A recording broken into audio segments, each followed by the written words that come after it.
Hello' everyone, আপোনালোকক শাৰদীয় দুৰ্গা পূজাৰ বহুত শুভেচ্ছা জ্ঞাপন কৰিলোঁ। আজি কেইবাদিনৰ মূৰত ভিডিঅ' লৈ আহিছোঁ।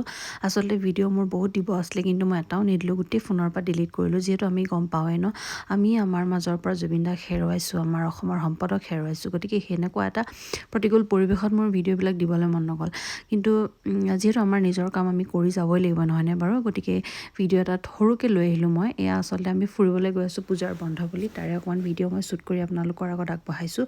দায়দোষ হ'লে নধৰিব আপোনালোকে দেই, ক্ষমা কৰি দিব কিবা যদি ভুল হৈছে, এইখিনি সময়ত যদি মই দিব নালাগিছিলে। এয়া আৰু আমি গৈ আছোঁ চেৰগাঁৱলৈ বুলি। সেয়াই অকণমান দেখালোঁ ৰাস্তাতে কি কৰিলোঁ। এয়া ভাতো খাইছোঁ, ৰাস্তাতে ৱাটাৰফলত ৰখিছোঁ, যি কৰিছোঁ সেয়া দেখাবলৈ চেষ্টা কৰিছোঁ আচলতে। আৰু ইমান এটা ধুনীয়া পৰিৱেশ হয় নহয়, চেৰগাঁও যোৱা ৰাস্তাটো আচলতে বহুত ধুনীয়া হয়। মানে জাৰ্ণিটো মেটাৰ কৰে বুলি কয় যে, জাৰ্ণিটো মানে বহুত ধুনীয়া, মানে ৰাস্তা পাহাৰ পৰ্বত দেখি মই মানে বহুত পাগল টাইপ হৈ গৈছিলোঁ, মানে ইমান বেছি ধুনীয়া। মানে মোবাইলত মই এইখিনি একো দেখাব পৰা নাই, যিখিনি নেকি দৃশ্য মই চকুৰ পৰা দেখিছোঁ। মানে আপোনালোকে কেতিয়াবা নহয় কেতিয়াবা প্লিজ যাবই, মানে বহুত বেছি ধুনীয়া হয় চেৰগাঁও চাংটি ভেলী এইটো চাইডে। বহুত দিনৰ পৰা যোৱাৰ আশা আছিলে, ফাইনেলি এবাৰ আহি গ'লোঁ আৰু। তাৰপিছত আমাৰ হোমষ্টে আহি পালোঁ। বাকী ভিডিঅ'বিলাক মই অলপকৈ আপোনালোকক দেখাই যাম দেই। আজিলৈ আহিছোঁ তেন্তে, বাই বাই।